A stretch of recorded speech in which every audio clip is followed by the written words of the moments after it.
योगी versus Avimukteshwaranand. और अविमुक्तेश्वरानंद ने तो क्या कह दिया योगी जी को, ढोंगी संत। औरंगजेब क्या भी हो कह रहा है? दिया, औरंगजेब और औरंगजेब। अकबर भी कह दिया। हाँ हाँ। क्या है साहब, पिछली बार हमने थोड़ी बात की थी इसके बारे में, लेकिन ये तो मामला बढ़ता चला जा रहा है। वो देखें, अमूमन माघ मेलों में शंकराचार्य नहीं आते, शंकराचार्य सिर्फ कुंभ मेलों में आते हैं। और जो जिस पालकी से शंकराचार्य जाते भी हैं, वो पालकी भी संगम के 500 मीटर पहले छोड़ दी जाती है। वो एक डी बना है, उसके अंदर कोई नहीं जाता। तो अव्वल तो ये कुंभ मेले में आए, दूसरी बात ये जिद कर गए कि साहब हम पालकी में वहां जाएंगे, कि मौनी अमावस्या को ही पिछली बार कुंभ में भगदड़ हुई थी। जी हाँ। मौनी अमावस्या को ही तब भी भगदड़ हुई थी 1954 में, जब जवाहरलाल नेहरू आए थे, आपको याद होगा। हाँ, सबसे बड़ा मेला ही लगता है मौनी सबसे अमावस्या। बड़ा मतलब ये जो अमावस्या का मेला कहलाता है, ये दुनिया का सबसे बड़ा मेला लगा कहते हैं। और 2 बार इसमें भगदड़ हो चुकी है, एक बार नेहरू जी के टाइम हो चुकी है, एक बार पिछली बार हो चुकी है। ऐसे में इनका वहां पर आना, फिर जिद कर जाना, फिर बैरिकेड तोड़ देना।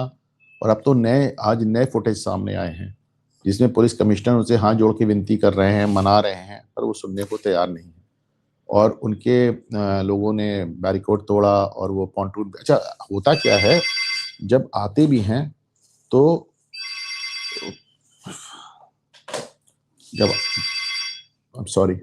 जब आते भी हैं तो अब लैंडलाइन के साथ दिक्कत ये ना कि इसको आप साइलेंट भी नहीं कर सकते। तार ही निकाल दिया मैंने उसका। तो जब ये आते भी हैं तो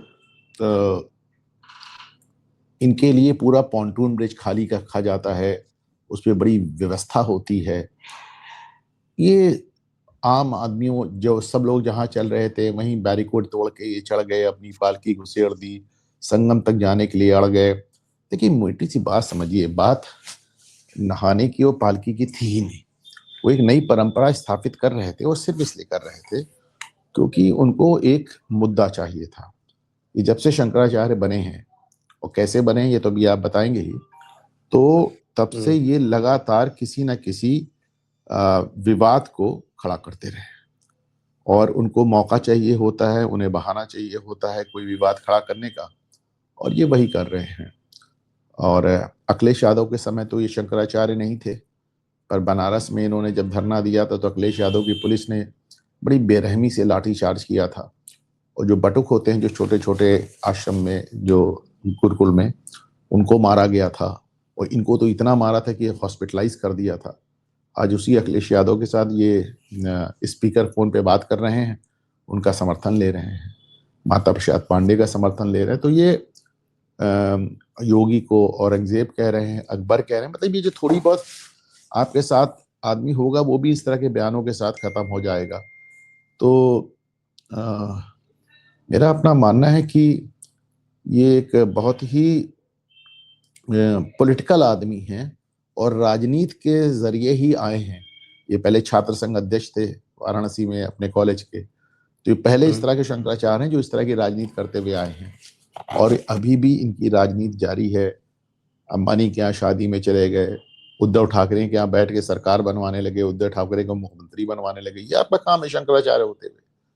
ये सब तो आपके काम नहीं है ना कि आप लोगों को सर्टिफिकेट बांटे, कौन अकबर है, कौन औरंगजेब है, और किसको मुख्यमंत्री बनना चाहिए, किसको नहीं बनना चाहिए। तो इस तरह की हरकतें हैं इनकी, क्या किया जाए साहब। ये दुर्भाग्य है इन मतलब हम सब का दुर्भाग्य है, सनातन का दुर्भाग्य है। और वो मुझे लगता है कि सुप्रीम कोर्ट को भी इसमें फैसला जल्दी कर देना चाहिए। जब सुप्रीम कोर्ट के फैसले का भी सुन लीजिए, मतलब ये मामला ज्योतिर्पीठ का तो चल रहा है 1940 के दशक से, जब सब उसके बाद तो बना दिया गया था ना, पहले ब्रह्मानंद जी को तो हो गए नहीं, सर्वसम्मत बना लिया। लेकिन मुकदमेबाजी चलती रही। सुनिए तो आप, और ये जब स्वामी स्वरूपानंद सरस्वती जो इनके गुरु थे, जब 1973 में वो बने, तो वो भी मुकदमेबाजी शुरू हो गई। अब आप 1973 से मुकदमा चलते चलते 2017 में, आप सोचिए 34 साल बाद इलाहाबाद हाईकोर्ट ने तय किया कि साहब आप गलत बने, आप गलत बने। तो ये गए SLP में, गए सुप्रीम कोर्ट। लेकिन एसएलपी के पहले इन्होंने अपना अभिषेक करा लिया। इलाहाबाद हाईकोर्ट के आदेश के बावजूद उन्होंने अपना अभिषेक करा लिया। नहीं, ये ऐसे मेरे नहीं, ख्याल से ऐसे नहीं, ऐसे नहीं, ऐसे नहीं। नहीं, इन्होंने इलाहाबाद हाईकोर्ट के आदेश के बाद अभिषेक कराया। तो इलाहाबाद का हाईकोर्ट का आदेश क्या था, वो तो आप इलाहाबाद कहिए तो हाईकोर्ट मैं का बता आदेश, दूं। हाँ हाँ बिल्कुल बताएं सर। इलाहाबाद हाईकोर्ट में जो आपकी जो अपील थी वो स्वरूपानंद जी की तरफ से थी और वासुदेवानंद जी के विरुद्ध थी, और उसमें जो है वो नीचे के कोर्ट का ऑर्डर था जिसमें वासुदेवानंद जी को मान लिया गया था। तो इन्होंने उसमें डिक्लेरेशन सूट था नीचे का, डिक्लेरेशन सूट में इन्होंने अपने आप को, स्वरूपानंद जी महाराज ने अपने आप को बद्रिकाश्रम का शंकराचार्य स्थापित करने के लिए वो सूट किया था। और उसकी जो अपील आई हाई कोर्ट में, तो उसमें हाई कोर्ट ने क्या किया कि हाई कोर्ट ने दोनों को ही अवैध घोषित कर दिया। एग्जैक्टली यही बात तो मैं कह रहा हूं कि भाई इन्होंने तो वहां इलाहाबाद 2 हाई अपील कोर्ट चल ने रही है। स्वरूपानंद को भी और वासुदेवानंद जी को दोनों को ही अयोग्य घोषित कर दिया। और बल्कि देखिए काशी विद्वत परिषद को निर्देश भी है उसमें कि एक शंकराचार्य विधि सम्मत कायदे से चुनिए। लेकिन हाँ, पर वो जो इन्होंने उस जिस विधि से ब्रह्मानंद जी को चुना गया था उसी विधि से दोबारा चुना जाए, ये निर्देश हाँ, है।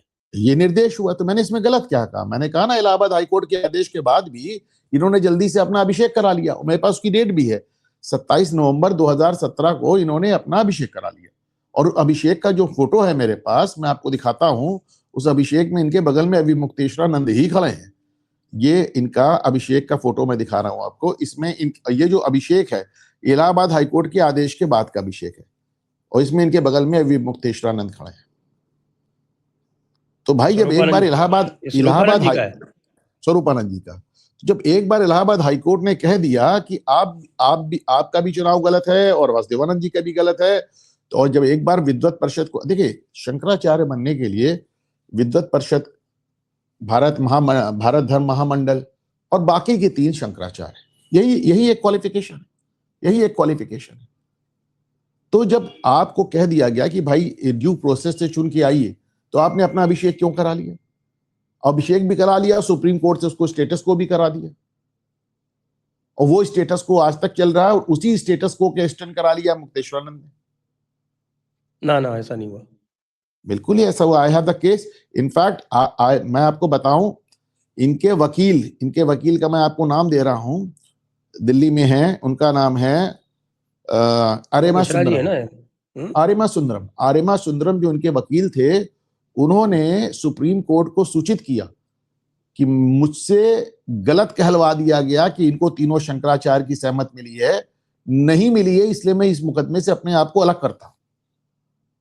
उन्होंने इस मुकदमे से अपने आप को अलग किया, और सॉलिसिटर जनरल ने ऑन रिकॉर्ड बयान दिया कि भारत धर्म महामंडल की भी जो इनको सहमति मिली है वो भी कचरी है।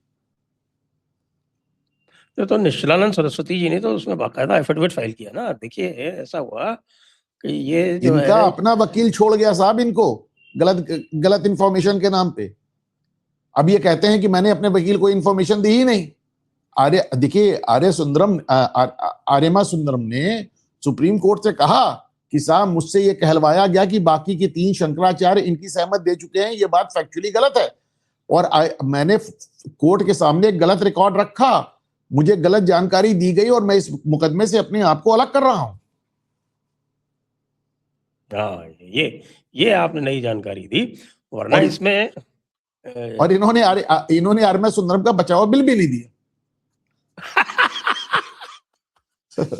तो वो तो एडवोकेट ऑन रिकॉर्ड की, वैसे तो इनके वो मिश्रा जी हैं, कोई अनिल कुमार मिश्रा जी आपके ही, वो एडवोकेट ऑफ रिकॉर्ड भी बदल गए। एडवोकेट ऑफ रिकॉर्ड भी पहले एक महिला थी, वो भी बदल गई हैं, वो भी उन्होंने भी छोड़ दिया।